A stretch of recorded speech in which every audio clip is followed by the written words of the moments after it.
Hello friends, welcome back to our YouTube channel. So ಇವತ್ತು ಸಿಂಪಲ್ಲಾಗಿ ಮತ್ತು ಈಸಿಯಾಗಿ ಮನೇಲೇ ಮೊಟ್ಟೆ ಸಾರು ಹೇಗೆ ಮಾಡೋದಂತ ನೋಡೋಣ ಬನ್ನಿ.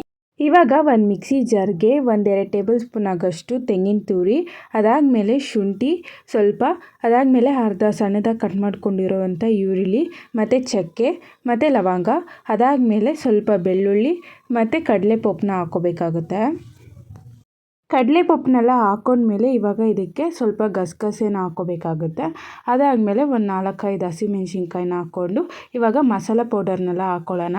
ಇಲ್ಲಿ ಸ್ವಲ್ಪ ಅರಿಶಿನ ಪೌಡರು, ಧನಿಯಾ ಪೌಡರು, ಆಮೇಲೆ ಖಾರದ ಪೌಡರ್ನ ಹಾಕ್ಕೊಂಡಿದ್ದೀವಿ. ಸೊ ಇದನ್ನೆಲ್ಲ ಹಾಕ್ಕೊಂಡು ಇವಾಗ ಲಾಸ್ಟಿಗೆ ಇದಕ್ಕೆ ಸ್ವಲ್ಪ ಕೊತ್ತಂಬರಿ ಸೊಪ್ಪು ಮತ್ತು ಪುದೀನ ಸೊಪ್ಪನ್ನ ಒಟ್ಟಿಗೆ ಹಾಕ್ಕೋಬೇಕಾಗುತ್ತೆ.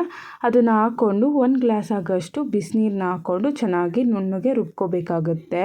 ಯಾವುದೇ ರೀತಿ ತರಿಯಾಗಿ ಇರಬಾರ್ದು, ಪೂರ್ತಿ ನುಣ್ಣಗೆ ರುಬ್ಕೋಬೇಕಾಗುತ್ತೆ.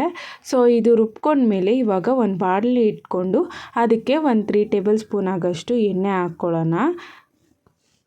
ಎಣ್ಣೆ ಎಲ್ಲ ಕಾದ್ಮೇಲೆ ಇವಾಗ ಇದಕ್ಕೆ ಸಣ್ಣದಾಗಿ ಕಟ್ ಮಾಡ್ಕೊಂಡಿರೋಂಥ ಈರುಳ್ಳಿನ ಹಾಕ್ಕೊಂಡು ಚೆನ್ನಾಗಿ ಫ್ರೈ ಮಾಡ್ಕೋಬೇಕು. ಈರುಳ್ಳಿ ಎಲ್ಲ ಸ್ವಲ್ಪ ಕಲರ್ ಚೇಂಜ್ ಆದಮೇಲೆ ನಾವಿದು ರುಬ್ಕೊಂಡಿರ್ತೀವಲ್ಲ ಮಸಾಲಾನ, ಅದನ್ನು ಹಾಕ್ಕೊಂಡು ಚೆನ್ನಾಗಿ ಮಿಕ್ಸ್ ಮಾಡ್ಕೋಬೇಕು. ಎಷ್ಟು ನೀರು ಬೇಕೋ ಅಷ್ಟು ನೀರು ಹಾಕ್ಕೊಂಡು ಚೆನ್ನಾಗಿ ಕುದಿಯೋದಕ್ಕೆ ಬಿಡಬೇಕಾಗತ್ತೆ. ಪೂರ್ತಿ ಹಸಿ ವಾಸನೆ ಹೋಗಬೇಕು. ಸೊ ಅಲ್ಲಿವರೆಗೂ ಚೆನ್ನಾಗಿ ಕುದಿಯೋದಕ್ಕೆ ಬಿಡಬೇಕಾಗತ್ತೆ. ಸ್ವಲ್ಪ ಗಟ್ಟಿಯಾಗಿದ್ದರೆ ಗ್ರೇವಿ ಟೆಕ್ಸ್ಚರ್ ತುಂಬ ಚೆನ್ನಾಗಿರುತ್ತೆ. ಬಿಕಾಸ್ ಅನ್ನಕ್ಕೂ ಕೂಡ ತಿನ್ಬೋದು, ಈವನ್ ಚಪಾತಿ ದೋಸೆಗೆಲ್ಲ ತಿನ್ಬೋದು. ಹಾಗಾಗಿ ಸ್ವಲ್ಪ ಗಟ್ಟಿಯಾಗಿರಬೇಕು. ನೀರಾಗಿಡಿದ್ರೆ ಅಷ್ಟು ಚೆನ್ನಾಗಿರಲ್ಲ. ಸೊ ಹಾಗಾಗಿ ಗಟ್ಟಿಯಾಗಿದ್ದರೆ ತುಂಬ ಚೆನ್ನಾಗಿರುತ್ತೆ.